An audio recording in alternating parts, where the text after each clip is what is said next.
Hello নমস্কার আপনারা সবাই কেমন আছেন? আশা করি সবাই ভালো আছেন। চলে এসেছি শীতকালের সবচেয়ে ফেমাস রেসিপি নিয়ে, সেটা হচ্ছে হাঁসের মাংস রান্না। চলুন তাহলে শুরু করা যাক। হাঁসের মাংস রান্নার জন্য আমি এখানে প্রায় 1.5 কেজি পরিমাণের একটা পাতি হাঁস ব্যবহার করেছি। হাঁসের মাংসের জন্য যে আলু লাগবে সেগুলো আলাদা করে কেটে নিচ্ছি। কেটে নিয়ে সেটা ভাজি করে নিতে হবে। এরপর আলাদা করে আস্ত রসুন নিয়ে নিতে হবে ছাড়িয়ে এই মাংসের মধ্যে দেওয়ার জন্য, আর এর সাথে চুই ঝালও কেটে নিতে হবে। চুই ঝালটা দিলে স্বাদ কিন্তু অনেক গুণ বেড়ে যায়, চেষ্টা করবেন চুই ঝালটা ব্যবহার করার জন্য। এখন কড়াইতে তেল গরম করে আলুগুলো লবণ হলুদ দিয়ে ভালো করে ভাজি করে নিচ্ছি। এখন সেই তেলের মধ্যেই 2টো তেজপাতা, 2টো এলাচ, দারচিনি আর শুকনো মরিচ ভেজে নিচ্ছি। এরপর এটার মধ্যে পেঁয়াজ কুচি দিয়ে দিচ্ছি 1.5 কাপের মতো।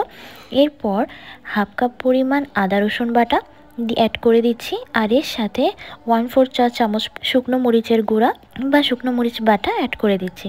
তারপর এটার মধ্যেই 3 চামচ জিরা বাটা, 3 চামচ ধনিয়া বাটা অ্যাড করে দিচ্ছি। তারপর একটু লবণ হলুদ দিয়ে সেটা ভালো করে মশলাটা কষিয়ে নিচ্ছি।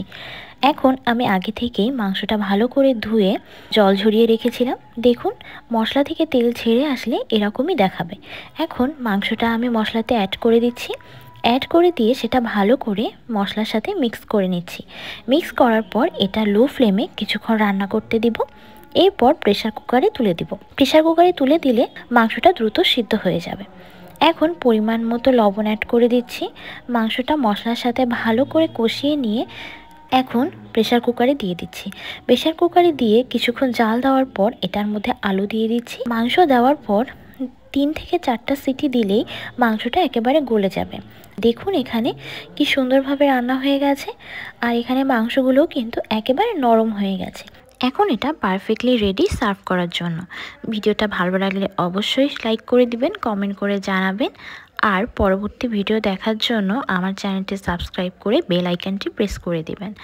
আজ এই পর্যন্তই। সবাই ভালো থাকবেন, সুস্থ থাকবেন, আর বাসায় রান্না করলে অবশ্যই আমাকে কমেন্ট করে জানাবেন। Thank you.